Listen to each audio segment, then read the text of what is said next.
the ideal concept.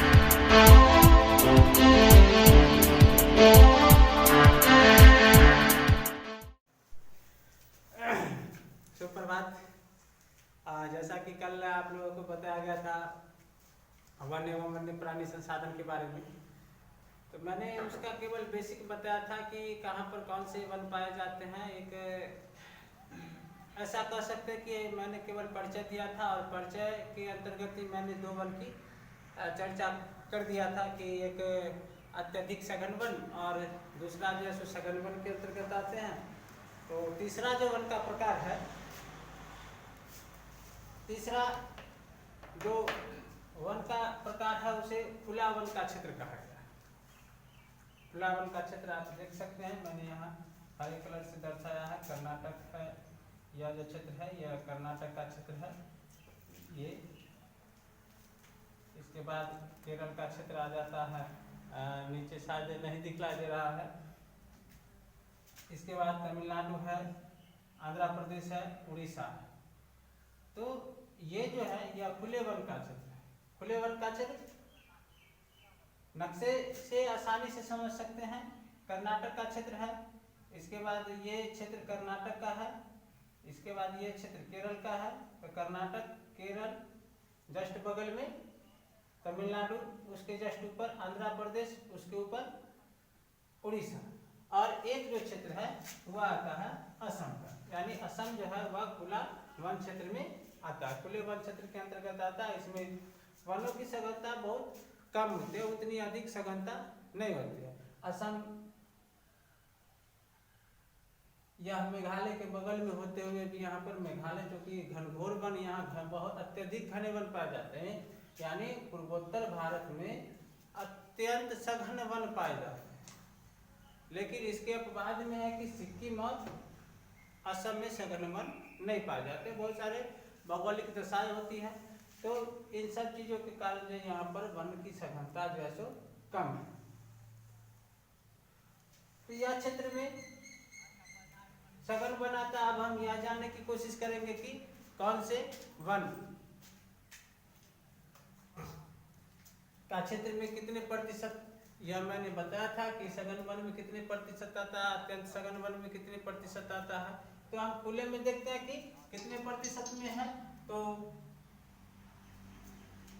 यह 2.59, यानी पूरे भारत का जो भी क्षेत्र है उसका 2.59% जो क्षेत्र आता है, 2.59% जो क्षेत्र है, यानी इतने करोड़ हेक्टेयर में, इतना भारत का कुल भौगोलिक जो क्षेत्र है उसका 2.59 करोड़ हेक्टेयर में खुले वन का विस्तार है। जो पूरे भारत का अगर भौगोलिक दृष्टि से अगर देखा जाए तो 7.12% आता है, यानी कुल भौगोलिक क्षेत्र का, भारत के कुल भौगोलिक, पूरे विश्व का कुल भौगोलिक क्षेत्र नहीं, केवल भारत के कुल भौगोलिक क्षेत्र का 7.12% भूभाग पर खुले वन का क्षेत्र। मैंने राज्य बता दिया कहाँ कहाँ पर पाए जाते हैं, कितना पर या कितना करोड़ हेक्टेयर में है, तो 2.5 करोड़ हेक्टेयर में खुले वन है। पूरे भारत का भौगोलिक क्षेत्र कितना आता है, तो यह 7.12% जो है यह खुले वन के अंतर्गत आता है। इसके बाद खुले वन के बाद हम चलते हैं, यह जो आप देख रहे हैं, यह जो पंजाब हो गया, हरियाणा हो गया, ये राजस्थान का क्षेत्र है, नहीं ये राजस्थान का क्षेत्र है, उत्तर प्रदेश है, बिहार है, पश्चिम बंगाल है। तो पश्चिम बंगाल, बिहार, उत्तर प्रदेश, ये सब क्षेत्रों में, यानी ये सब क्षेत्रों में जो है यह झाड़ीदार वन पाया जाता है। कौन से वन पाए जाएंगे, झाड़ी वाला वन पाया जाता है, इसे झाड़ी वन कहते हैं।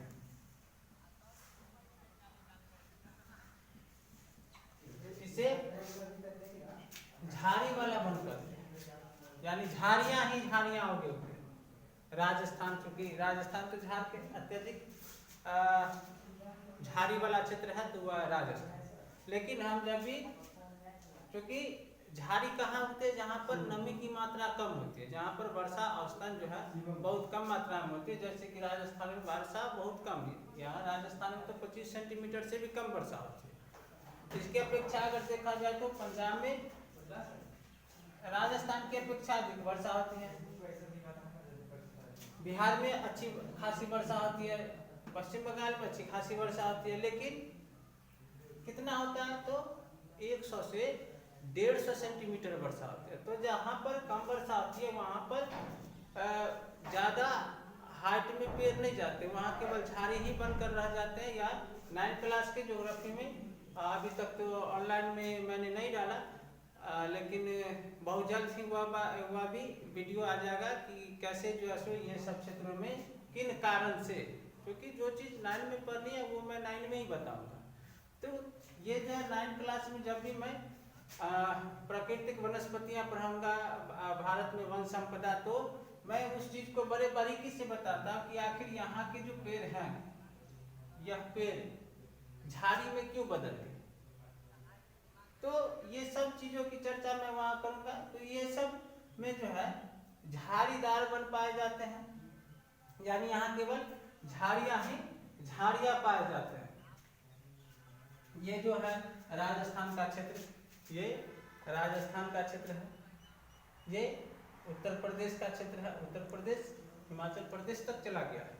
उत्तराखंड में ये वन नहीं, उत्तराखंड में अत्यंत सघन वन पाए जाते हैं, लेकिन उत्तराखंड के जस्ट नीचे उत्तर प्रदेश में झाड़ी वाला वन पाया जाता है, बिहार में झाड़ी वाला वन पाए जाते हैं, पश्चिम बंगाल में झाड़ी वाला वन पाया जाता है। तो ये झाड़ियां वन या कटीले वन इसको हम कह सकते हैं। अब हम कहेंगे कि भाई अब तो हम भी बिहार के वासी हैं, कहाँ बिहार में कहीं नहीं देखते हैं कि झाड़ीदार, अधिकतर जगहों पर अगर आप जाते हैं तो झाड़ीदार वन ही पाए जाते हैं। कुछ अपवाद में कहीं कहीं पर अगर अच्छी खासी वर्षा हो जाती है तो वहाँ के पेड़ बड़े होते हैं, वो झाड़ी वाला नहीं होते। लेकिन अगर हम बात करें ताड़, बबूल, बैर, ये सब का पेड़ क्या, ये सब झाड़ी वाला ही पेड़ है। नागफनी हो तो नागफनी तो यहाँ की है, राजस्थान की है मुख्य रूप से। तो ये सब चीज़ें जो है वो झाड़ी में ही आते हैं। झारखंड में भी झाड़ियाँ ही झाड़ी पाई जाती हैं। जो झाड़ी वह होता है जो ज़्यादा ऊंचा पौधा नहीं होता है, और कांटेदार जो पौधे होते हैं जिसमें कांटे होते हैं, जैसे बेल हो गया, तो ये सब झाड़ी में आता है, ये सब वृक्ष में नहीं आते हैं।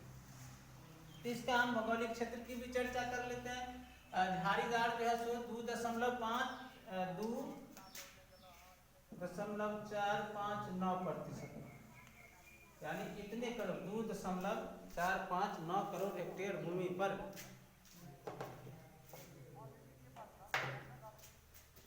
2.459 करोड़ हेक्टेयर भूमि पर जो है यह वन पाया जाता है। भारत का जितने भी भारत के का जो क्षेत्र है उसका 2.459 करोड़ हेक्टेयर भूमि पर क्या है, तो झाड़ी वाला वन है, जो कि अगर हम भौगोलिक क्षेत्र का चर्चा करें तो 8.68%, यानी भारत के कुल भौगोलिक क्षेत्र का 8.68% क्षेत्र जो है जो झाड़ीदार वन के अंतर्गत आते हैं। समझ गए? झाड़ीदार वन के अंतर्गत कौन कौन से राज्य आते हैं, यह नक्शे से आसानी से आप पकड़ सकते हैं कि यहाँ पर झारखंड है, इसके जस्ट ऊपर में, यानी झारखंड के यहाँ पर राजस्थान है, राजस्थान के जस्ट ऊपर में पंजाब है, पंजाब के जस्ट बगल में हरियाणा है, और दिल्ली का भी छोटा सा क्षेत्र यहाँ पर स्थित है। तो वहाँ भी झाड़ीदार ही वन पाए जाते हैं, दिल्ली में भी। इसके बाद हम इधर चलते हैं तो उत्तर प्रदेश आता है। उत्तर प्रदेश का मैदानी जो क्षेत्र है, या बिहार का जो मैदानी क्षेत्र है, पश्चिम बंगाल का जो भी मैदानी क्षेत्र है, तो ये सब जो क्षेत्र है यहाँ पर झाड़ीदार वन पाए जाते हैं। कितना है, तो 2.459 करोड़ हेक्टेयर, यानी भारत का जो भी भारत की भूमि यहाँ से यहाँ तक और यहाँ से यहाँ तक है। तो इस भूमि में जो झाड़ी वाला वन है वह 2.459 करोड़ हेक्टेयर भूमि पर है, जो कि पूरे भौगोलिक क्षेत्र का 8.68% है। यह वास्तव में वनों की अगर संख्या, वनों की अगर मात्रा देखा जाए या क्षेत्र देखा जाए तो भारत में बहुत ज़्यादा कम है, जो कि वातावरण के लिए ठीक नहीं है। इसके बाद हम चलते हैं ज्वारीय वन। ज्वारीय वन कहाँ पाए जाते हैं, सबसे पहले यह जानना जरूरी है। ज्वारीय वन को मैंग्रोव वन भी कहा जाता है। तो मैंग्रोव वन का क्षेत्र जो है, यानी ज्वारीय वन, नाम से ही प्रतीत होता है ज्वारीय वन, यानी जहाँ पर ज्वार उत्पन्न होते हैं। और स्वाभाविक है, हम सब जानते हैं कि ज्वार और भाटा कहाँ उत्पन्न होते हैं, तो समुद्री क्षेत्र में होते हैं। तो समुद्री क्षेत्र में होते हैं, तो यह भी समुद्र के किनारे किनारे ही होगा। अब देखते हैं इधर अरब सागर, यह जो क्षेत्र है यह अरब सागर का क्षेत्र है। इसके जस्ट नीचे जाते हैं तो ये यहाँ पर आपको दिखाई नहीं दे रहा है, लेकिन समझ जाइएगा। भारत के नक्शा आप एक बार देख लीजिएगा। मैं बार बार कहता हूँ कि एटलस हमेशा, जब भी ज्योग्राफी पढ़िए एटलस हमेशा रखिए अपने साथ। तो यहाँ पर हिंद महासागर है, यह क्षेत्र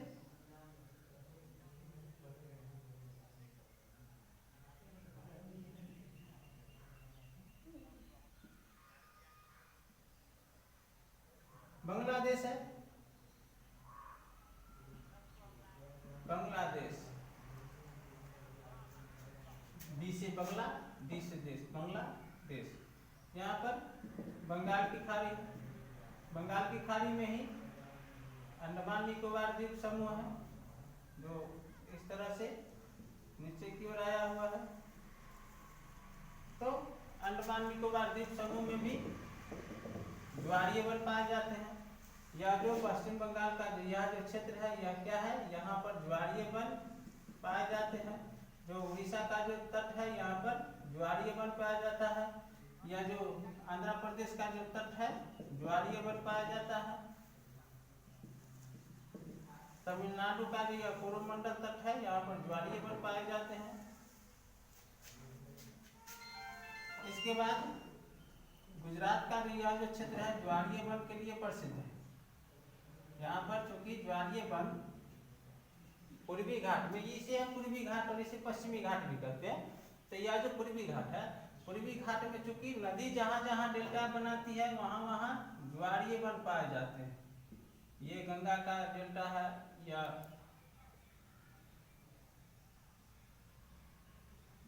महानदी है, गोदावरी है, कृष्णा है, कावेरी है। इस तरह से जहाँ जहाँ यह डेल्टा बनाती है वहाँ वहाँ ज्वारीय वन पाए जाते हैं। ज्वारीय वन, उसका जड़ जो है वह जमीन से ऊपर की ओर निकला हुआ रहता है, यानी क्लियर वो दिखलाई दे देता है कि ये जड़ है। तो यहाँ जो है पूर्वी तट पर, यह जो पूर्वी तट है यहाँ पर नदी का जहाँ पर मुहाना है वहाँ वहाँ ज्वारीय वन पाए जाते हैं। लेकिन यहाँ कोई भी नदी नहीं है। हालांकि नदी तो यहाँ भी है, नदी यहाँ भी है जो कि यहाँ से आई है, ये साबरमती, अहमदाबाद से जो आई, अहमदाबाद में जो बहती है, यानी गुजरात में जो बहती है, यह साबरमती तो है यहाँ पर। लेकिन यहाँ यह डेल्टा नहीं बनाती। यहाँ भी है, नदियाँ तो है यहाँ भी, यहाँ पर भी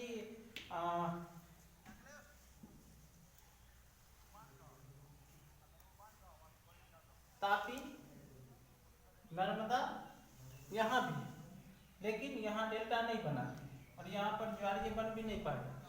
लेकिन यह जो क्षेत्र है यहाँ पर ज्वारीय वन पाया जाता है। तो ज्वारीय वन जो है भारत के कुल भूमि का कितना, यह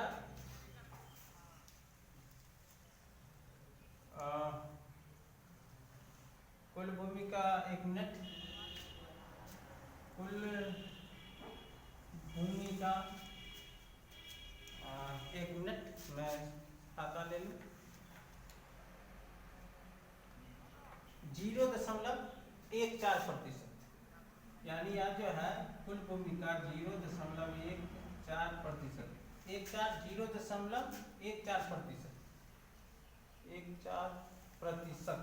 0.14%, यानी यह कहने का अर्थ यह है कि केवल इसी में नहीं, 1.4% में गुजरात का जो यह क्षेत्र है, ये जो क्षेत्र है, ये इसके अलावा ये तमिलनाडु का क्षेत्र, उड़ीसा का तटीय क्षेत्र, ये आंध्र प्रदेश का तटीय क्षेत्र, उड़ीसा का तटीय क्षेत्र और पश्चिम बंगाल का तटीय क्षेत्र, गुजरात का तटीय क्षेत्र, तमिलनाडु का तटीय क्षेत्र, आंध्र प्रदेश का तटीय क्षेत्र, उड़ीसा का तटीय क्षेत्र और पश्चिम बंगाल का तटीय क्षेत्र, यानी ये सब मिलाकर के 0.14% भूमि, यानी भौगोलिक पूरे भारत की भौगोलिक क्षेत्र का 0.14% भूमि पर ज्वारीय वन पाए जाते हैं भारत में, जो कि 4.4 लाख हेक्टेयर भूमि पर मौजूद है। यानी यह पूरा क्षेत्र मिला करके 4.4 लाख हेक्टेयर है। पहले स्थान की अगर हम बात करें कि ज्वारीय वन, सबसे पहले स्थान ज्वारीय वन में सबसे पहला स्थान किसका, तो सबसे पहला स्थान पश्चिम बंगाल का। पश्चिम बंगाल जो है यह पहला स्थान रखे हुए है, यानी यहाँ पर जो है 47 पश्चिम बंगाल में 47.6% जो इसका जो क्षेत्र है पश्चिम बंगाल का, उसका 47.6% भूभाग पर क्या पाए जाते हैं, तो ज्वारीय वन पाए जाते हैं। इसका जो स्थान है यह 21% ला करके दूसरे स्थान पर है, यानी गुजरात दूसरे स्थान पर, पहले स्थान पर ज्वारीय वन में सबसे पहला स्थान पश्चिम बंगाल, ज्वारीय वन में सबसे दूसरा स्थान तो गुजरात, ज्वारीय वन में तीसरा स्थान तो वह है अंडमान निकोबार द्वीप समूह का तीसरा स्थान, यानी 47.6%, 21% और इसका जो है यानी अंडमान निकोबार में कितने प्रतिशत भूमि पर है, तो 17% भूमि पर ज्वारीय वन। अगर वनों की स्थिति से देखा जाए तो अंडमान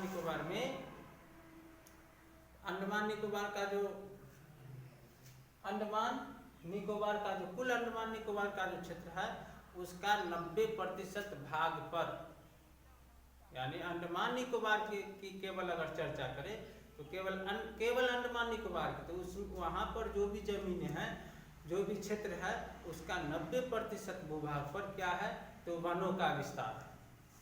लेकिन ज्वारीय वन कितने में है, तो उसमें ज्वारीय वन की अगर स्थिति देखा जाए क्षेत्रफल की दृष्टि से या मात्रा की दृष्टि से, तो वह पश्चिम बंगाल और ये गुजरात के बाद, यानी पश्चिम बंगाल और गुजरात के बाद जो तीसरा स्थान है वह किसका है, वह है अंडमान निकोबार का। ज्वारीय वन हमारे लिए बहुत ही उपयोगी होता है। क्या उपयोगी है ज्वारीय वन, कि हम लोग अक्सर क्या सुनते हैं कि गर्मी के मौसम में जब बरसात का सीजन समाप्त होने वाली होती है, उस समय क्या होता है कि यानी चढ़ता मानसून जब समाप्त होता है, जैसे ही लौटता मानसून का समय आता है, तो उस समय हम क्या देखते हैं कि पश्चिम बंगाल हो या उड़ीसा हो या आंध्र प्रदेश हो या तमिलनाडु हो, ये जो पूर्वी तटीय भाग है, पूर्व तटीय भाग है, यहाँ पर सुनते क्या कि चक्रवात आ गया।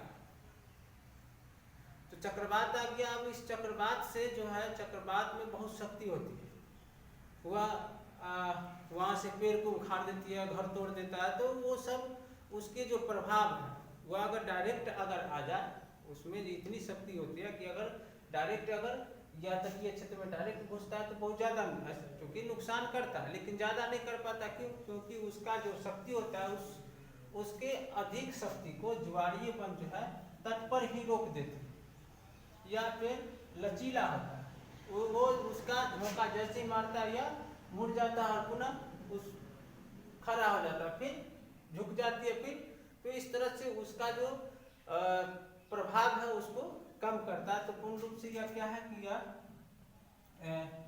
मानव का जो निवास स्थान है उसे बचाने का कार्य कौन करता है?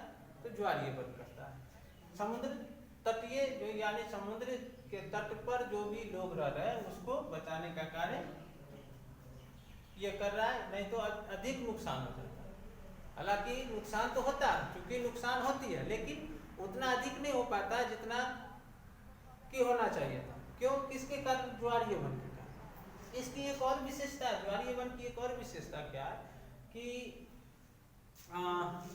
जो जलीय जीव होते हैं, जलीय जीव यानी मछली, तो यहाँ अधिक पानी है, जहाँ पर अधिक पानी होती है वहाँ पर पानी में धारा होती है। तो यहाँ पर अगर मछली अगर अपना प्रजनन करती है तो उसके जो अंडे होते हैं वह क्या होता है? टूट करके बिखर जाते हैं और इस धारा में कहीं और बह जाते हैं। उसके लिए क्या चाहिए? गतिशील पानी नहीं चाहिए, उसके लिए स्थिर पानी चाहिए। तो वह स्थिर पानी कहाँ मिलता है? वह स्थिर पानी इसी स्थान पर मिलता है, यानी जहाँ पर ज्वारीय वन पाए जाते हैं उस स्थान पर पानी स्थिर होता है, क्योंकि ये जो ज्वारीय वन की जो जड़ें होती है वह उस पानी को रोक करके रखता है। वो